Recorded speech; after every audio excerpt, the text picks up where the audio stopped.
আমরা অনেক সময় অনেক কিছু ফেলে দিই কারণ সঠিক ব্যবহার জানি না, তাই ফেলে দেওয়া জিনিস দিয়েও যে অসাধারণ মজাদার রেসিপি হয় সেটা এই রেসিপিটা দেখলে বুঝতে পারবেন। আমড়ার খোসা দিয়ে এই রেসিপিটি একবার যে বানানো শিখে যাবে সে আর কখনোই আমড়ার খোসা ফেলার কথা ভাবতেও পারবে না।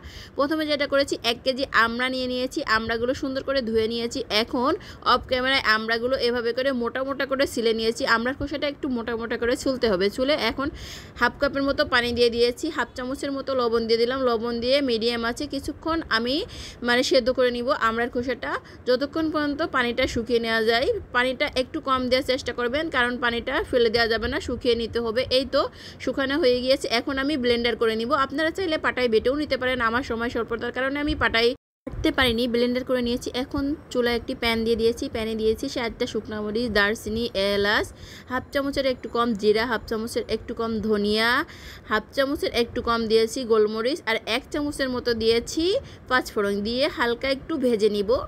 একদম বেশি ভাজা যাবে না, বেশি ভাজলে মশলার কালারটা কালো হয়ে গেলে ভালো হবে না। তো এই পর্যায়ে নামিয়ে নিয়েছি। একই প্যানে দিয়ে দিলাম কিছুটা সরিষার তেল দিয়ে এখন দিয়ে দিলাম একটা রসুন ছোট ছোট করে কেটে নিয়েছি এবং 4-5টা শুকনো মরিচ দিয়ে একটু রসুনটা ভাজা ভাজা করে নিয়েছি। এখন যেটা করেছি, আগেই আমড়ার খোসাটা ব্লেন্ডার করে রেখেছিলাম সেটাই দিয়ে দিলাম, দিয়ে অনবরত নাড়তে হবে। এক্ষেত্রে চুলার আঁচটা মিডিয়ামে রাখতে হবে, তা না হলে নিচে লেগে যাওয়ার সম্ভাবনা থাকবে। আর এই কড়াইটা একটু মোটা নির্বাচন করতে হবে, তা না হলে দ্রুত পুড়ে যাবে, আমড়ার আচারটা ভালো হবে না। তো এভাবে অনবরত নেড়ে কিছুক্ষণ ধরে একদমই কালারটা চেঞ্জ না হওয়া পর্যন্ত নেড়েই যেতে হবে। এ পর্যায়ে হাফ চামচের মতো লবণ দিলাম, লবণটা আগে একবার দিয়েছি তাই ভেবে চিন্তে দিতে হবে। এ পর্যায়ে 1 কাপের একটু কম দিয়ে দিয়েছি চিনিটা দিয়ে আবারও নাড়তে হবে। চিনিটা দেওয়ার পরে একটু পানি পানি হয়ে যাবে।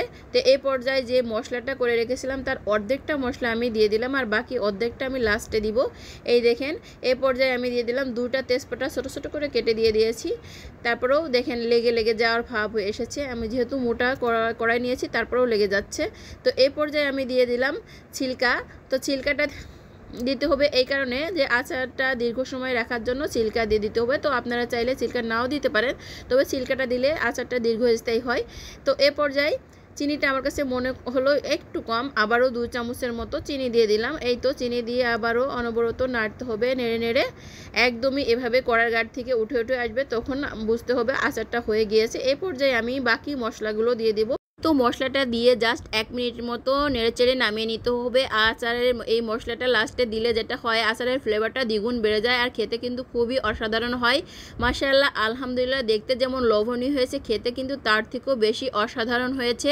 তো আপনারা খুব সহজেই আমড়ার খোসা না ফেলে একবার হলো এভাবে করে ট্রাই করতে পারেন, ভালো লাগবে। আর রেসিপিটি ভালো লাগলে প্লিজ একটু সম্ভব হলে লাইক, কমেন্টস এবং শেয়ার করতে ভুলবেন না। আল্লাহ হাফেজ, সবাইকে অনেক অনেক ধন্যবাদ, ভালো থাকবেন সবাই।